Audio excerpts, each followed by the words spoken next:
अब एक काम करते हैं, एसबीआई पर एक राय फंडामेंटल लेते हैं पहले गौरांग सर से कि क्या राय उनकी बनती है एसबीआई के ऊपर। कल नतीजे आने वाले हैं और ओवरऑल व्यू क्या है उनका। गौरांग सर, क्या राय बनती है आपकी एसबीआई के ऊपर? देखिए, पूरे वित्तीय क्षेत्र में हमें लग रहा है कि रुझान बेहतर होगा। निश्चित तौर पर ऋण की मांग बढ़ रही है, इसके कारण लोन बुक ग्रोथ होगी। पिछले साल 1.25% की कटौती ब्याज दरों में हुई।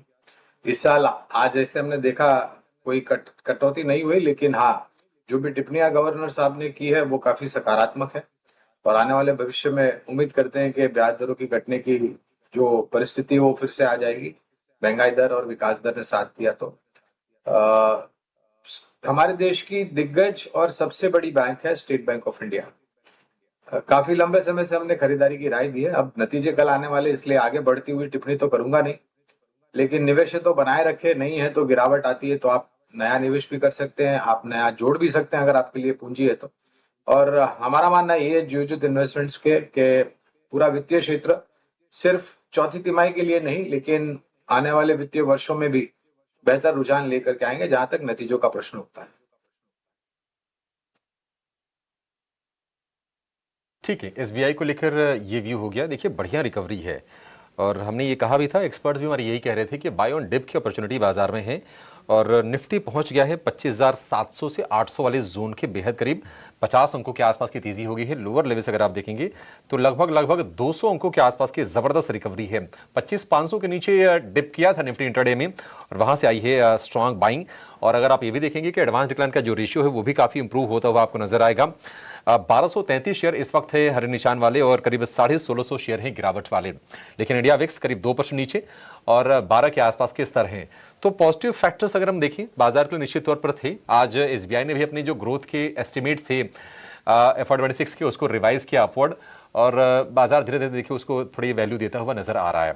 लेकिन चलिए एक और एक्सपर्ट को जोड़ते हैं और उनसे समझते हैं कि बाजार में उनकी तेजी के सौदे कौन से हैं। हमारे साथ जुड़ गए हैं एक्सिस सिक्योरिटीज के राजेश पालविया। राजेश जी, बहुत शुक्रिया आपका समय देने के लिए। राजेश जी, एक राय जरा आप ना मार्केट पर भी दीजिए कि इंडेक्स में at this point of time क्या स्ट्रेटजी आप बनाने की सलाह देंगे, कैसे स्ट्रेटजी बनाए मंडे को लेकर, और अपने स्टॉक्स भी शेयर कीजिए सर, कहां पर आप बुलिश हैं। Good afternoon Abhishek ji, good afternoon everyone. सो देखिए, इंडेक्स में कंसोलिडेशन देखने को मिल रहा है। एक रेंज में हमने देखा है कि जहां मेजर कॉल कंसंट्रेशन एरिया था 26,800 के आसपास, वो लेवल पे सप्लाई बना हुआ है और ऑन द डाउन साइड 25,600 25,500 ये जोन पे पुट बेस कंसंट्रेशन बना है। वहीं हम देखें जो एक गैप अप ओपनिंग हुआ था जो ट्रम्प के अनाउंसमेंट के बाद, वो गैप एरिया के आसपास ही मार्केट ने वापस से अपना एक सपोर्ट यहाँ पे बनाते हुए दिख रहा है। ऑलमोस्ट अपने 100 डे मूविंग एवरेज के आसपास मार्केट ट्रेड करते हुए देखने को मिल रहा है पिछले 3-4 ट्रेडिंग सेशन से। हमें लगता है जिस तरीके के ओवरऑल स्ट्रक्चर बने, स्टॉक स्पेसिफिक एक्शन और सेक्टर, काफी कुछ अंडर परफॉर्मिंग सेक्टर थे, अब एक अच्छे बाइंग के रुझान, सेंटिमेंट एक अच्छे इंप्रूव हुए। तो हमें लगता है यहाँ से तेजी का ट्रेड अभी हम कंटिन्यू रखेंगे जब तक हम 25,600 से लेके 25,550 ये रेंज को होल्ड करते हैं क्लोजिंग बेसिस पे।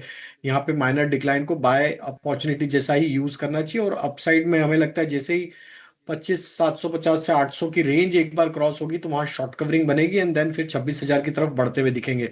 तो अभी सेटअप यहाँ पे बुलिश लग रहा है। मंडे के लिए हम लॉन्ग साइड के ट्रेड ही कैरी करेंगे। बैंक निफ्टी में आउट परफॉर्मेंस है। यहाँ पे जैसे ही 60,300 के लेवल क्रॉस होंगे, एक अच्छी शॉर्ट कवरिंग यहाँ पे प्ले आउट होते हुए दिखेगी। देन हमें लगता है कि फिर ग्रेजुअली बैंक निफ्टी 61,000 की तरफ बढ़ते हुए दिखेगी। तो 59,700 के स्टॉप लॉस से बैंक निफ्टी में भी पोजीशन लॉन्ग साइड की ही रखेंगे। स्टॉक्स की बात करें तो जो स्टॉक अभी पसंद आ रहा है वो है सिरमा एसजीएस।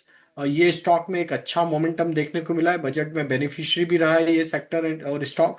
और हमें लगता है जिस तरीके से अभी अपने ऑल टाइम हाई ट्रेजेक्टरी की तरफ ट्रेड कर रहा है, यहाँ पे एक अच्छा पोटेंशियल है स्टॉक में बड़े टारगेट अनफोल्ड होने का। But trading point of view से हमें लगता है यहाँ पे 895 से 905 की अपसाइड के लिए बाय करें।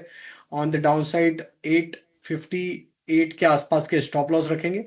वहीं हमें जो दूसरा स्टॉक पसंद आ रहा है वो है बैंकिंग क्षेत्र से और उसमें हमें लगता है एयू बैंक को यहाँ पे बाय किया जा सकता है। स्टॉक एक बहुत ही नैरो प्राइस रेंज में पिछले 7-8 ट्रेडिंग सेशन से ट्रेड करते हुए देखने को मिल रहा है। ओवरऑल स्ट्रक्चर बुलिश है और हमें लगता है बैंकिंग बास्केट यहाँ से अच्छा करेगी अगले हफ्ते। तो एयू बैंक यहाँ पे आउट परफॉर्मिंग स्टॉक है और ये हम एक्सपेक्ट कर रहे हैं 1020 1030 के target, on the down side 975 का स्टॉप लॉस रखेंगे। ठीक है, 1030 तक के टारगेट होंगे, 975 के स्टॉप लॉस होंगे एयू स्मॉल फाइनेंस बैंक के लिए।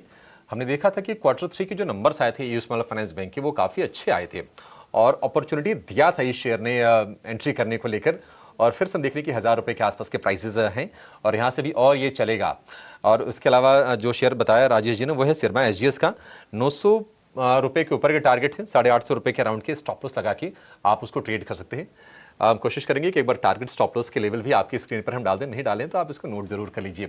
इस बीच GNA एक्सेल्स के नतीजे आ गए हैं कई और आप देखिए जो नंबर आए हैं बेहतर लग रहे हैं। 25 करोड़ रुपए से बढ़कर 32 करोड़ रुपए मुनाफा हुआ है। शेयर ये 7% ऊपर, और ये 25 से अगर 32 होता है ना, मतलब इतने छोटे बेस पर, तो परसेंटेज वाइज आप देखेंगे तो वो 25% से ज़्यादा हो जाएगा वो।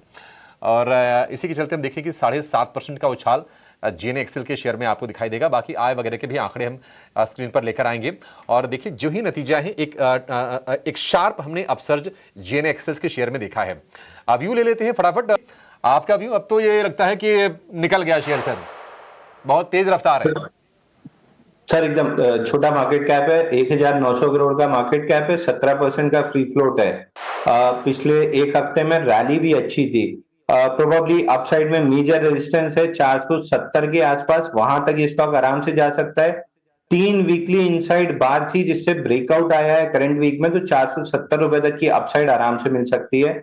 यहां से चूंकि रन अवे मूव हो गया है, स्टॉप लॉस एकदम टाइट कर लेना चाहिए 420 रुपए का। अगर किसी भी तरह की लॉन्ग पोजीशन ले रहे हैं तो 420 का स्टॉप लॉस जरूर मेंटेन करें और 470 के पास प्रॉफिट बुक कर लें।